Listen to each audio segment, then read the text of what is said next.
মঙ্গলবার সকালে ময়নাগুড়ি থানার হেল্প ডেস্কের পাশে একটি খরগোশ ও পাখি রাখার জায়গায় ঢুকে পড়ে একটি প্রায় ৫ থেকে ৬ ফুট লম্বা দাঁড়া সাপ। ওই ঘরের পরে সাপটিকে একটি গর্তে ঢুকে পড়লে ছোটাছুটি করতে থাকে খরগোশ। এই দৃশ্য দেখার পর ময়নাগুড়ির রোড পরিবেশপ্রেমী সংগঠনের সদস্যদের খবর দিলে তারা তাড়াতাড়ি ছুটে আসে এবং আধ ঘন্টা চেষ্টার পরে ওই বিশালাকার দাঁড়া সাপটিকে উদ্ধার করে পরিবেশের সংগঠনের সদস্যরা।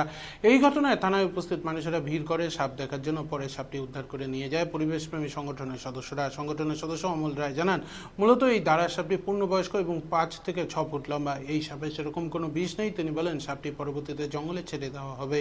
মূলত খরগোশের বাচ্চা এবং পাখি খাওয়ার জন্য এই সাপটি ঢুকে পড়েছিল বলে তাদের ধারণা, কারণ এই সব ইঁদুর পাখি এই ধরনের খাবার শিকার করে থাকে দাঁড়া সাপ।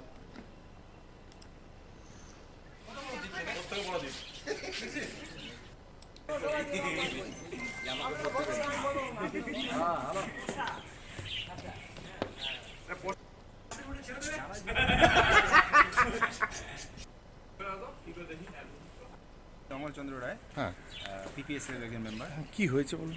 আজকে থানা থেকে একটা খবর আসে যে ওখানে যে চাইল্ড কেয়ার বলে একটা মানে বাচ্চাদের বসার জায়গা আছে, তো সেখানে কিছু খরগোশ এবং পাখি, যে সেই পাখিটাকে রাখার যে জায়গাটা, সেই জায়গার মধ্যে একটা দাঁড়া সাপ ঢুকে যায়।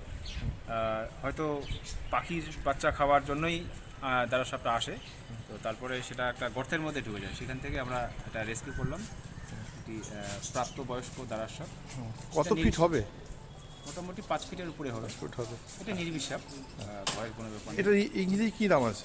এর ইংরেজি নাম rat snake. Actually rat snake এই জন্য যে এর পছন্দের খাবার হচ্ছে ইঁদুর, তার জন্য সেই অনুসারে এর নাম র্যাট স্নেক। এর নন ভেনামাস। আমি করছি।